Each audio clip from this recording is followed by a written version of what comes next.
All right. I don't know where David went, but I wanted him to know that I grew up on Highway 66, Route 66 in Oklahoma.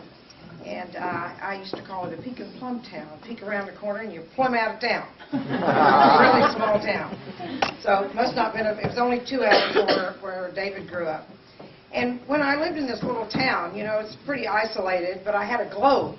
And I used to look at my globe and I used to say, when I get big, I'm going to go to India and see the Taj Mahal, and I'm going to go to Mexico, I'm going to see Chichen Itza, and then I'm going to go to Turkey, and I'm going to see Ephesus, and then I'm going to go to Australia, and I'm going to see the Barrier Reef, and I'm going to go to New York and see the Empire State Building, and I'm going to go to the Grand Canyon, and I'm going to look at that big hole. And I did go to the Grand Canyon, and I did go all of those places. And my parents, you know, were flabbergasted because they laughed at me, really. They go, isn't that cute? You know, she thinks you're going to go all those places. And my dad said, I don't know why you have this urge to go all these places. You know, we've got a set of encyclopedias.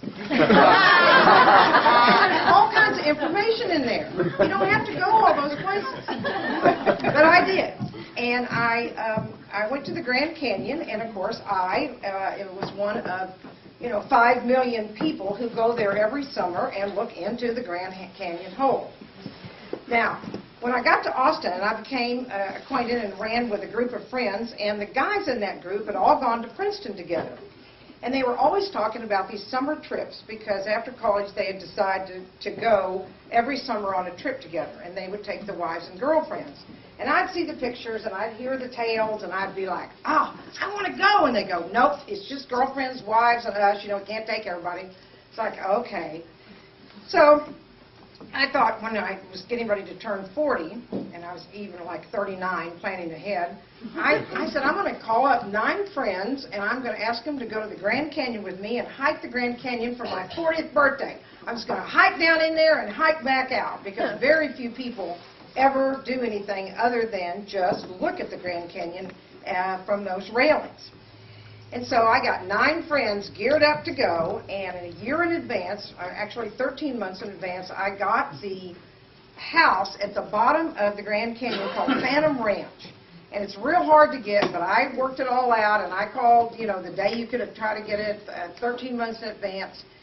And so we got to the Grand Canyon. It was a lot of organization, and so 10 of us went down the one we were going to go down one side of the Grand Canyon and come out on the other side. Now the side that we were going down was a 3 or 4 hour hike, and the one on the coming up was 6 or 7. But I thought, oh, we'll be all seasoned by then after we'd been down, had a rest and all that.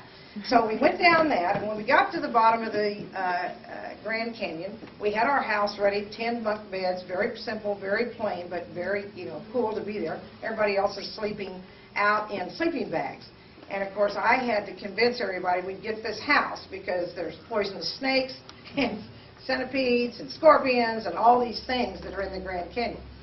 So the next day, I had 2 problems. Or actually 3 problems. I had one woman that was throwing up.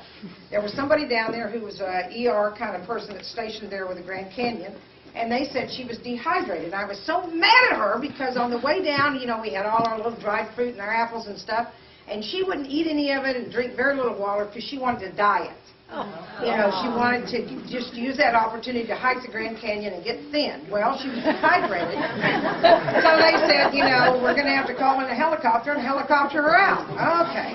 The second person had a knee problem. So I dealt with her, and we were trying to figure out if she could make it to the top, if she would damage her knee more. And I said, well, as long as the helicopter's here, you might as well just go out. Now, the third person, they wanted to go on the helicopter. They said it was too much. I'm not going to do this. It nearly killed me yesterday to do 3 or 4 miles. Now we're going to do 6 or 7. And so I said, well, there's only 2 seats on the airplane. So if you're going to go, we're going to have to get another helicopter, and then somebody else will go, and I'll be the only one down here. And I said, you can make it. I said, what is the hardest thing you've ever done in your life? She said, well, I said, you had a baby, didn't you? And she said, yes. I said, if you can have a baby, you can walk out of this canyon. So start walking. So she started walking. A little ways in, she said, that's it, I can't go any further, I'm not going to make it. I said, you're having a baby.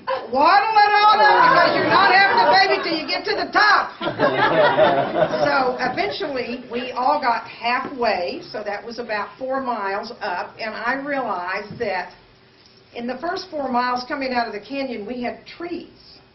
And so it wasn't too hot or anything. It was kind of pleasant, but tough and rugged. But at the 4th mile, we were up where the trees stopped, and I looked up, and there was nothing but switchbacks all the way up. And the sun had come out. It must have been 100 degrees. And so we had to go 4 more miles in these switchbacks. And I'm telling you, it was grueling. But it's one of those things when you get to the top, it's such a victory. You're so happy. And, of course, Janet, who said, I won't make it. I said, you had the baby. She said, it's better. We went to a restaurant that night, and I am not kidding. We were like 40-year-old women or 39, whatever, close. And, you know, we're going to the restaurant like this. Oh, there's 3 stairs. Because it was really grueling.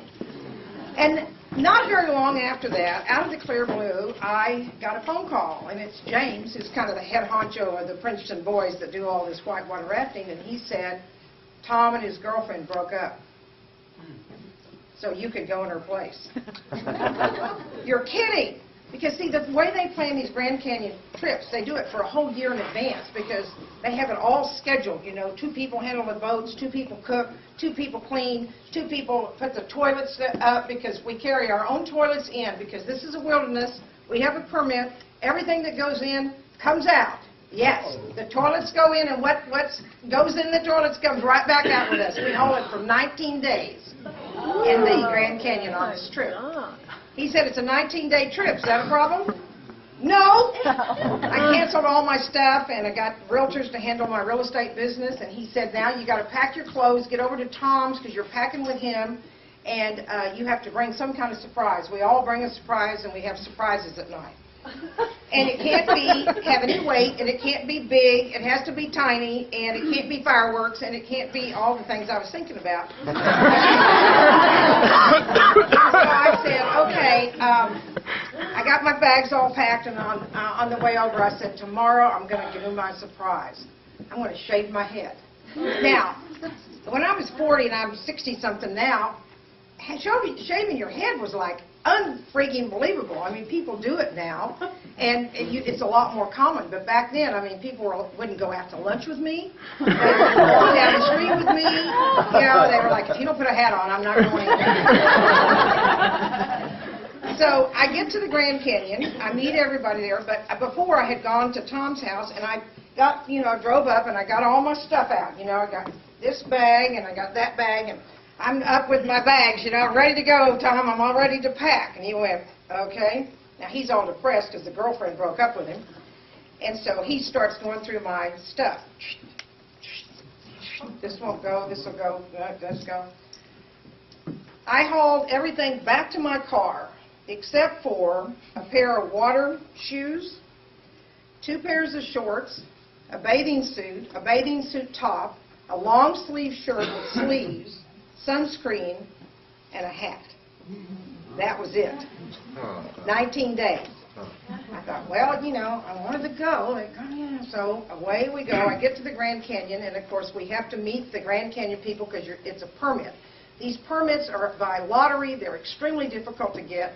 But these, 9 guys would all put in all kinds of multiple things to try to get a place on the lottery.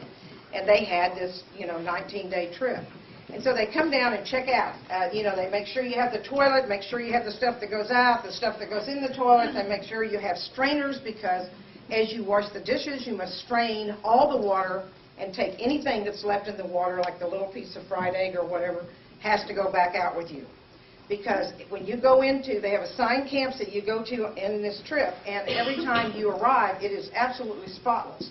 And you sit out there at night after eating, and all these animals come down to go to the water. They don't pay any attention to you. And then when we leave the next morning, it looks like no one's ever been there. While we're standing there, I'm thinking, why do we have all these big yellow 18-foot plastic boats with all this stuff when these other people, they have wooden boats and they have motors?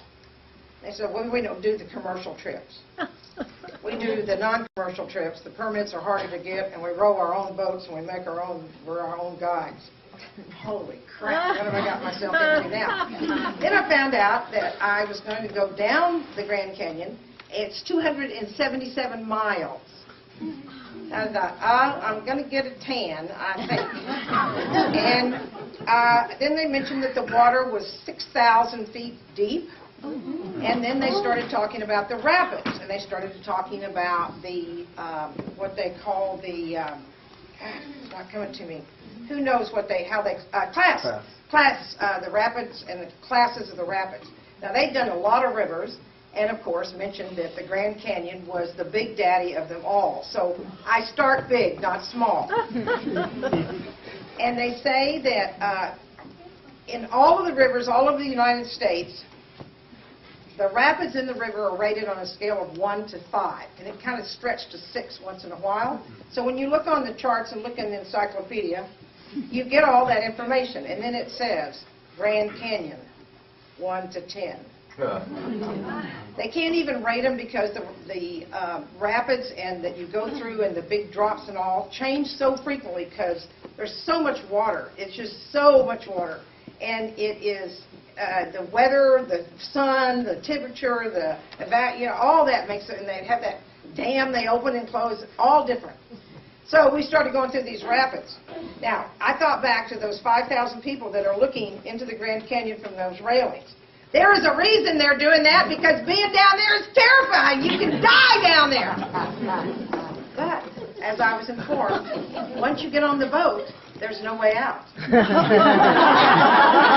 walls of the Grand Canyon are like 1 mile up the entire way, and they say no one has ever been able to walk out alive because it's just too treacherous to go. Now, you know, I hate to say that because probably somebody did it, but I certainly wasn't going to try. So they say your odds are better here. Now, as we approach these rapids, you can start to hear the roar of the rapids. And it is like this build-up, and your heart starts beating, and you're like, oh, here. Because at many times there's absolute quiet and silence because the water's not moving very fast. And so the roar would happen, and then they would get out on the big ones, and they would stand around for about an hour and a half, read the guidebook and look and chat and talk and decide and look. Because you always had to decide every time, no matter how many times you've done it, how you were going to go through, because there's not any, you know, the water doesn't stay the same. So we went through Crystal, and this was at about a mile 136. I've got two, I'm going to go back, but the 136 mile, we're going through Crystal. They're up there for an hour and a half, and I am thinking, this is it. I'm going to die. They won't ever know. There won't be any remains. That's just fine with me. You know, I'm an atheist. I don't care what happens. It's a big mystery, and it's fine with me. I'm all ready. And then he comes back to the boat, Tom, and I had one other woman in the boat with me. And Tom said, your job in going through Crystal is to get out on the front of the boat like a maidenhead and hold the front of the boat down and weight it down, because when we go in, if we don't have enough weight in the front of the boat, it'll just go right up the weight, right? So I'm on there. And I'm out, you know, it's like this terrifying water, and I'm out this far into the whole water thing.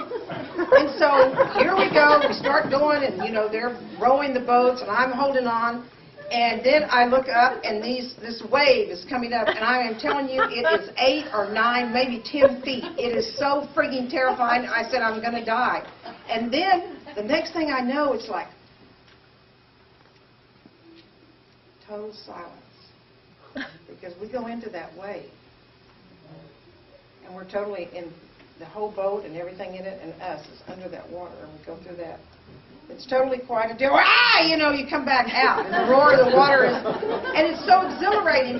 I don't know whether you're happy, but I used to make fun of those people at football games because they act so stupid when they get a touchdown. That's how I acted. Yes, I'm alive.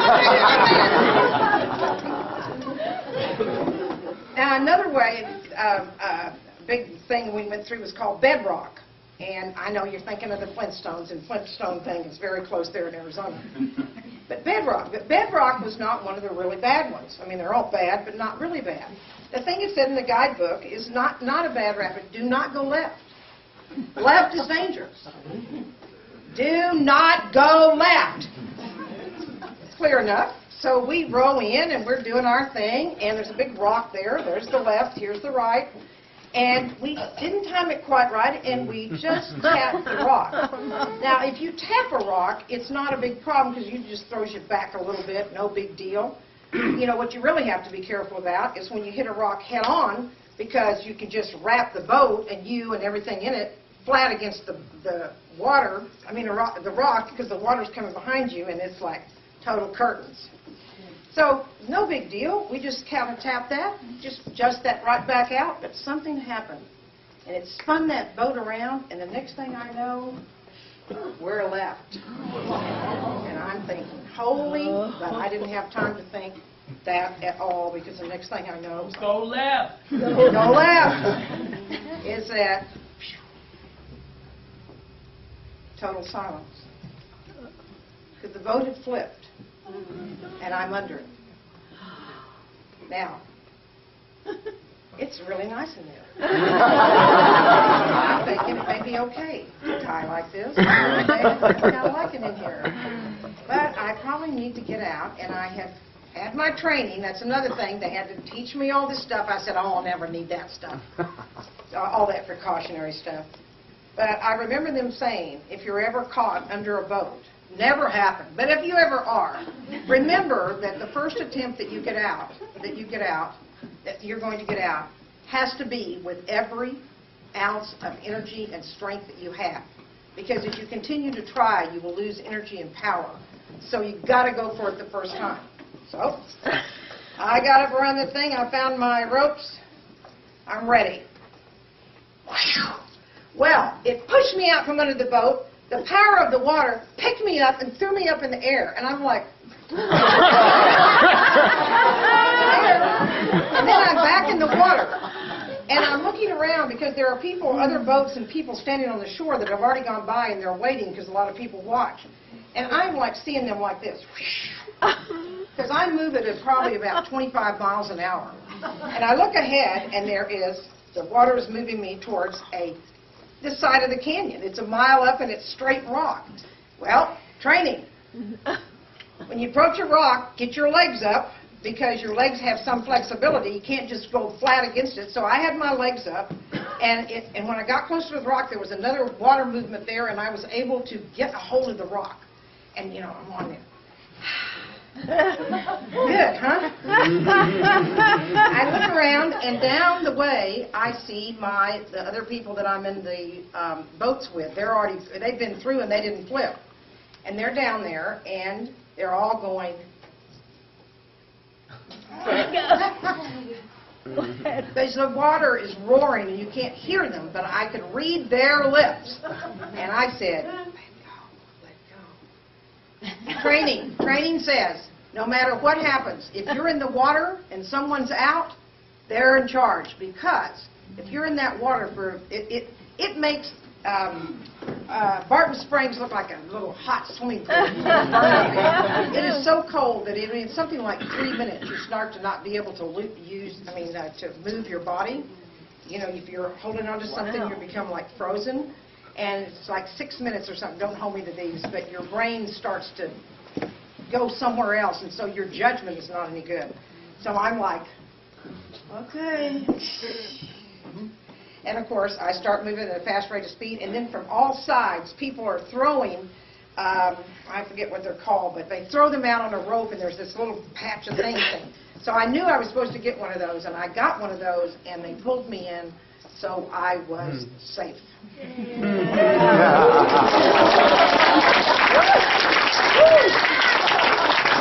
The other two people I was with were safe. We lost our food, we lost our toilet, we lost a lot of things, but like in life, you make do.